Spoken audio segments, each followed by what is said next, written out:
Hey guys, কেমন আছো তোমরা? ভালো না থাকলে কিছু করার নেই, কারণ আমিও ভালো নেই। আজকে আমি সকালবেলা না খেয়েই কাজে বেরিয়েছিলাম। ভাবলাম দুপুরে কোথাও দিয়ে খেয়ে নেব, কিন্তু বাইরে যা খাবারের দাম গাইস, তো তা শুনে আমি ভাবছি আমার যে কাজ করেছি তার দিয়ে যদি আমার 100 টাকা চলে যায় তো আমার প্রচুরই লস হয়ে যাবে। ভাবলাম যে কোনো দোকানে গিয়ে ম্যাগি খেয়ে নেব। তা ম্যাগির যা দাম শুনলাম, একটা প্যাকেট ম্যাগি তৈরি করে দেবে 50 টাকা চাইলো। আমি বলছি না, ঠিক আছে। বাড়িতে যেহেতু আমার কেউই নেই, তো রান্না করা কিছুই ছিল না, তার জন্য আমি দোকান থেকে 2 প্যাকেট ম্যাগি কিনে এনেছিলাম। কিনে এনে সেই ম্যাগিটাকে সেদ্ধ করে নিয়েছি, সেদ্ধ করে ওই ঝুড়িতে রেখে দিয়েছি।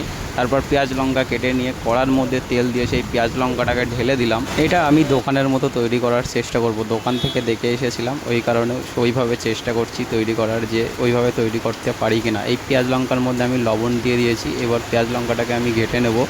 ঘেটে নেওয়ার পরে এরপরেই আমি এর উপরে ম্যাগি দিয়ে দেবো। ম্যাগিটা গাইস আমি গরম জলে সেদ্ধ করে এই ঝুড়িতে রেখে দিয়েছিলাম, এবার দিয়ে দেবো। কিন্তু গাইস এটা পুরো ঝুড়ির সাথে এঁটে গেছে, মানে ছাড়ছিলই না। অনেক কষ্ট করার পরে ছাড়ালাম। ছাড়িয়ে পুরো ম্যাগিটাকে পুরো ঘেটে ছাড়ানোর চেষ্টা করছি।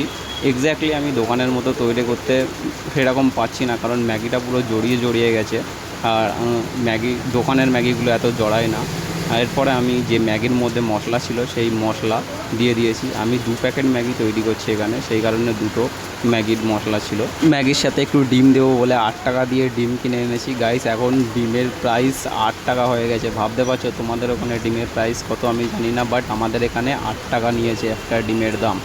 এরপর দেখছো ম্যাগিটা ঠিক এরকম হয়েছে। খেয়ে টেস্ট করলাম, না ভালো হয়েছে, মানে আমি যেভাবে বানিয়েছি আমার খাবারের মতো বেস্ট হয়েছে। খাওয়া দাওয়া আমার পুরো কমপ্লিট হয়ে গেছে। এরপর বাইরে বেরিয়ে দেখি বৃষ্টি পড়ছে, তো আমি আমার বন্ধুকে ফোন করলাম, ভাই চল চা খেয়ে আসি। এরপর বন্ধু চলে আসলো আর আমরা দুজন মিলে বেরিয়ে পড়লাম বৃষ্টির মধ্যে। হুট করে আমার মনে আসলো যে ভাই চল বৃষ্টির মধ্যে কিছু ফটো তোলা যাক। তো আমার বন্ধু আমাকে জ্ঞান দিল যে ভাই মা আমাকে বৃষ্টির মধ্যে ভিজতে না করেছে। তারপরেই ওর অবস্থা দেখো গাইস, ছবি তোলার জন্য ও কীভাবে ভিজিয়ে তোমরা একবার দেখো। তো আমি বললাম ভাই তোকে তো বাড়ি থেকে ভিজতে না করে দিয়েছে, তা তুই এইভাবে ফটো তোলার জন্য ভিজছিস। তারপরও ছাতাটা মাথায় তুলে নিয়েছি। এক্স্যাক্টলি গাইস ফটো তোলার জন্য ও ভিজছিল না, শুধু আমিও ভিজছিলাম। আমার বন্ধু বলছে ভাই একটা স্ট্যাটাস দেবো, রিম ঝিম ধারাতে চাই মন হারাতে। ও ঠিক আছে ঠিক আছে, চল চল, তোর আমি তুলে দিচ্ছি।